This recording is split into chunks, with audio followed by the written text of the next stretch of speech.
Ah, não, está aqui. Coloquei essa nota hoje no Facebook.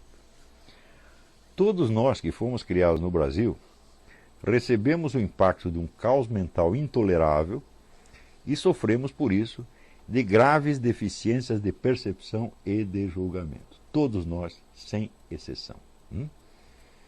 A não ser, evidentemente, aqueles que não são propriamente brasileiros, que chegaram da Europa anteontem, ou chegaram da China anteontem, ou aqueles que perceberam isso e se esforçaram para vencer isso. Percebemos mal a relação tempo-espaço, as conexões causais na vida prática, o nexo de ação e resultado, os valores e proporções na vida moral, etc. Olha, o número de vezes que eu vi pessoas se queixando de que não obtiveram resultado nenhum em ações que elas não praticaram, é uma grandeza. Então, o sujeito não faz, não desencadeia o efeito, ele não obtém a causa e depois ele fica triste porque ele não lembra que ele não desencadeou o efeito. Não é isso? Isso aqui é muito comum no Brasil. Tanto na esfera individual, da vida individual, quanto na esfera pública. Enfim, não sabemos viver. Tive a sorte de perceber isso quando era ainda um adolescente, mediante o confronto do meu desempenho na vida com o de pessoas de origem europeia recente. Bom, eu estava ali na casa de um amigo meu, judeu de origem russa. Estava eu, ele e mais um priminho dele. E estávamos ali fazendo um lanche e de repente chega o pai do menino, senta conosco e pergunta para nós: de onde vieram essas coisas que vocês estão aí comendo? E daí ele foi explicando para nós meticulosamente todo o processo de fabricação de um queijo, por exemplo, ou da manteiga, e o da fabricação das xícaras de louça, e das facas, e da toalha de mesa, e da própria mesa, e do pão, etc, etc. Um por um. E assim aquilo foi como se caísse escamas dos meus olhos. E eu de repente percebi, pô, esse homem está na realidade e eu estou no mundo da lua. Porque eu estou aqui mexendo com coisas que eu não tenho a menor ideia do que são, e que para mim me parece que a gente colhe em árvores, você estende a mão e pega uma xícara, pega uma faca, pega uma mesa, uma toalha de mesa, tudo apareceu por mágica.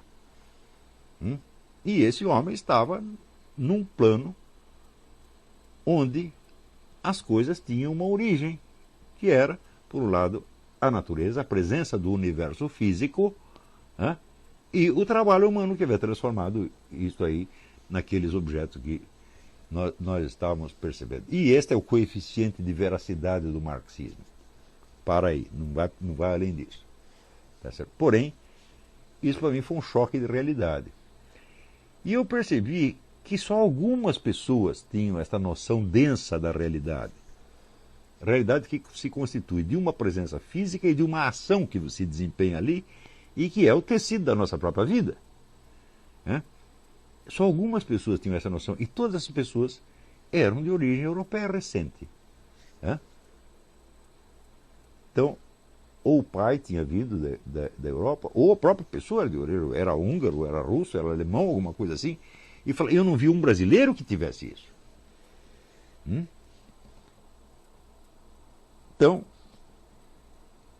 tive sorte de perceber isso quando eu era ainda um adolescente, mediante o confronto do meu desempenho na vida com o de pessoas de origem europeia recente.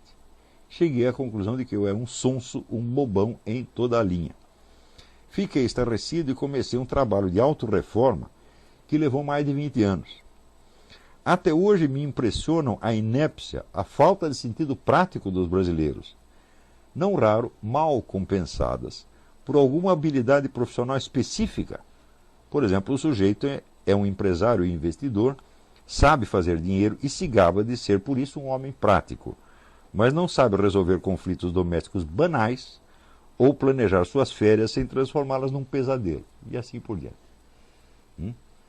Por exemplo, surge um conflito entre o filho e a mãe, e o pai não sabe botar aquilo.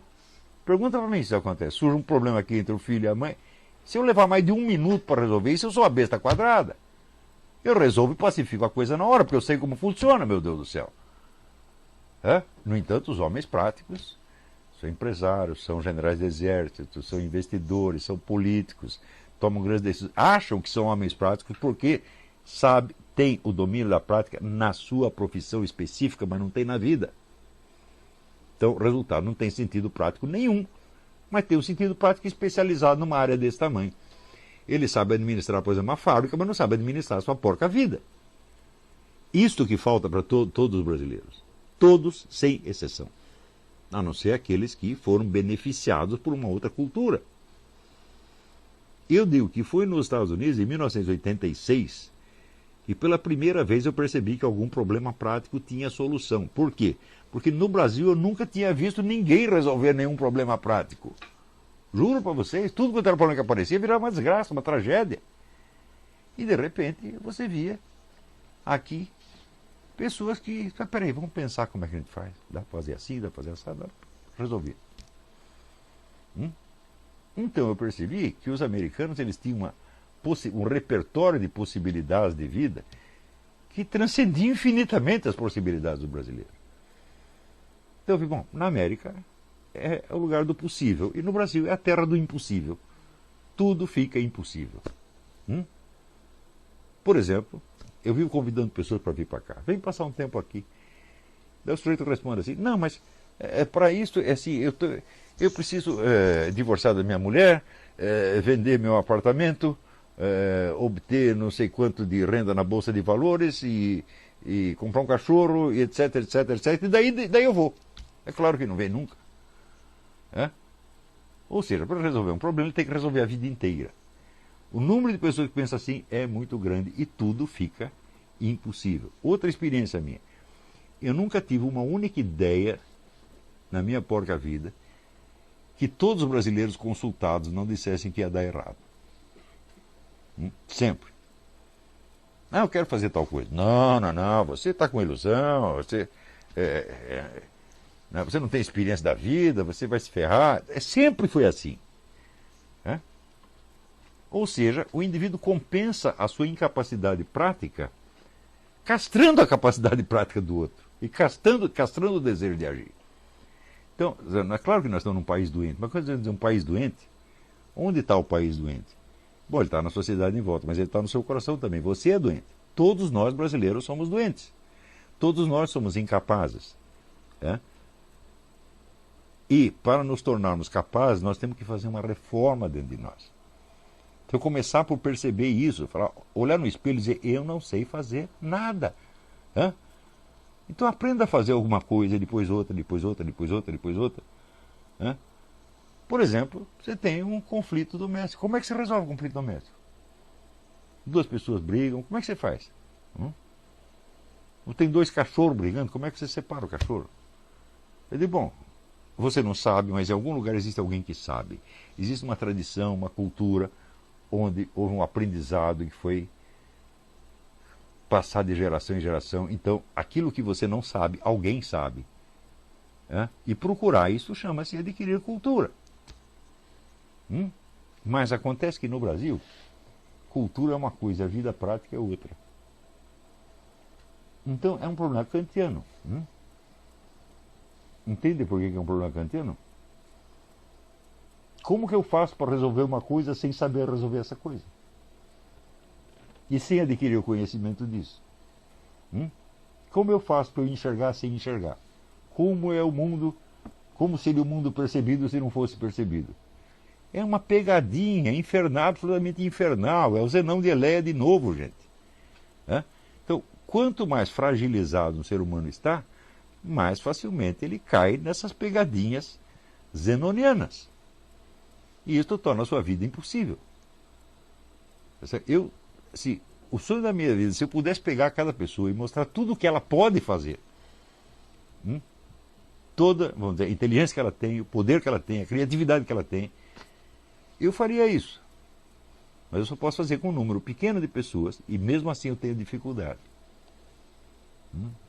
Mas eu sugeriria o seguinte: eu quero dizer aqui, eu tive a sorte ou a esperteza, sei lá, de não me projetar como formador de opinião antes de aprender e vencer essas inúmeras dificuldades correspondentes às camadas 6 e 7 da personalidade. Pensem nisso antes de passar pito nos seus amigos por alguma opinião que lhes pareça errada. Gente, eu só comecei a dar palpite publicamente com 40 e tantos anos. Não passei pito em ninguém antes. E quando eu passo pito, bicho, é assim, é com toda uma experiência de vida atrás, experiência muito densa. Eu vivi 20 vidas. Gente. Eu passei por coisas que as pessoas não conseguem nem imaginar. E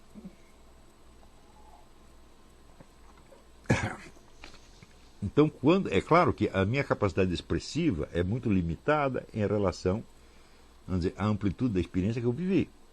Eu não consigo explicar tudo de uma vez, preciso ir um pouco de cada vez. Por isso é que quem assiste às aulas desse curso entende o meu pensamento muito melhor do que quem lê um artigo. Porque se ele está lendo só o que está no artigo, ele pensa que eu só sei aquilo. Isso é outra característica do brasileiro, a síndrome de Dunning-Kruger. Né? A gente nunca pensa, espera, para dizer o que ele está dizendo, o que mais ele precisaria saber além disto? Então, existe, junto com esta incapacidade prática, junto com ela, em função dela, vem esta necessidade de sempre depreciar os outros. E buscar uma compensação, porque a impotência diante da vida é uma coisa terrível. Eu quero tudo e não posso nada. Estou amarrado por todos os lados. Claro que você vai ter ódio do universo. Então você vai culpar Deus. Mas culpar Deus não posso, porque eu sou católico, etc. Então você vai encontrar alguém para você criticar, para você falar mal, para você esculhambar. Então é uma compensação. E é o caranguejo no balde. O caranguejo está saindo do balde, o outro puxa. Ele vem para baixo. Então vira uma tragédia. Tudo isso, gente, é superável. Mas o nego precisa saber, olha, quando você é novinho, tome consciência de que, primeiro, você é incapaz. Segundo, você é anormal. Pessoas normais não existem no Brasil, porque não tem norma. Não existe um padrão de normalidade no Brasil. Existem padrões de normalidade grupais. Onde você, para ser considerado normal, você precisa se ajustar à loucura daquela turma em particular. Mas um padrão de normalidade que seja reconhecido na sociedade não existe, simplesmente. Em outros países existem. Chega aqui nos Estados Unidos, todo mundo sabe o que é um nego normal ou anormal. E quando vê que o nego está normal, eles falam, you need help. Qualquer um percebe isso quando o sujeito need help. No Brasil tem camarada totalmente louco, está louco há várias décadas. E ninguém percebe que o nego está louco, porra. Então, tem uma pergunta aqui. Pergunta talvez meio básica, mas eu acho que pode ser que ilustre o que você está falando. Você acha que para superar essas barreiras, um bom método de auto-superação seria você passar a adquirir gosto pelos desafios ao invés de... Eu não digo que isso seja o método que se aplica a tudo, mas sem isso não dá para fazer nada. E também objetivos que façam você lançar alvos, né? Que você, por exemplo, quando você percebe que você tem uma incapacidade, a primeira coisa que você tem que perceber e aceitar. Por exemplo, vamos supor, você é covarde. Ótimo, então vamos partir daqui. Eu sou covarde.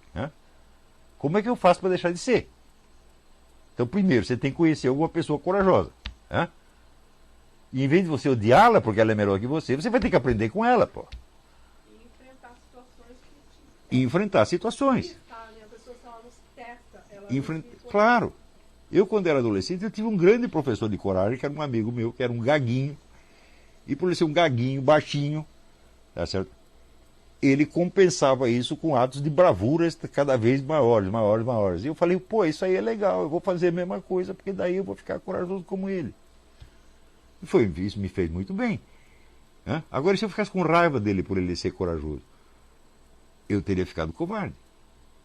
E assim por diante. Tudo desse mundo dá para você aprender, mas você só consegue aprender aquilo que você ama. Né? E quando você ama uma qualidade, você ama quem possui essa qualidade.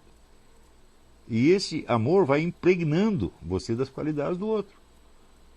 Então você pode superar todos os problemas da vida, mas mediante o amor ao próximo. Tá certo? Agora, não buscar a compensação, vamos dizer, do azedume, da crítica. Nunca fazer isso na sua vida. Né? Então,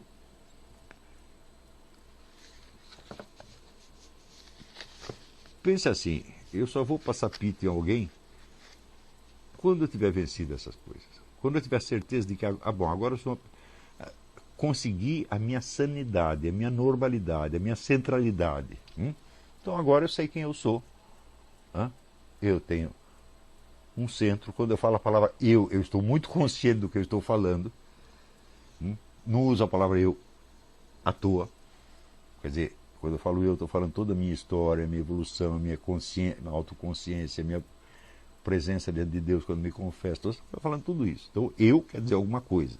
Eu vou dizer, bom, agora eu sou alguém. Talvez ninguém saiba, mas eu sou. Então você tem essa presença para você mesmo. Então o que você faz adquire peso. E esse peso significa poder. É o poder que você tem perante a vida. Não é o poder que os outros te conferem, como por exemplo quando votam em você para ser presidente da República. Isso não é um poder que você tem, é os outros que te derem. Quando eles não quiserem mais, eles tiram de você, não tiraram do Collor. Isso não é poder real. Poder real é aquele que está com você e vai para o túmulo junto com você. E que você não transfere para ninguém. Então, nós no Brasil, precisamos aprender a ter poder, a vencer as nossas coisas. Então, bom, é isso aí. Então, acho que por hoje já falei até demais, não vou responder pergunta. Eu estou viajando daqui a pouco para encontrar os ursos. E sábado que vem provavelmente não teremos aula. Tá certo? Ou talvez, se der para gravar alguma coisa e colocar no ar, no horário, eu avisarei vocês. Tá bom? Eu agradeço muito ao Rubens Enderle e ao João Emiliano e ao Ítalo Lorenzon. Essas observações foram realmente muito frutíferas, né? Tá certo? Isso aí, essas coisas ajudam realmente a gente a explicar o que queremos explicar. Então, até a semana que vem ou até outra semana. Muito obrigado.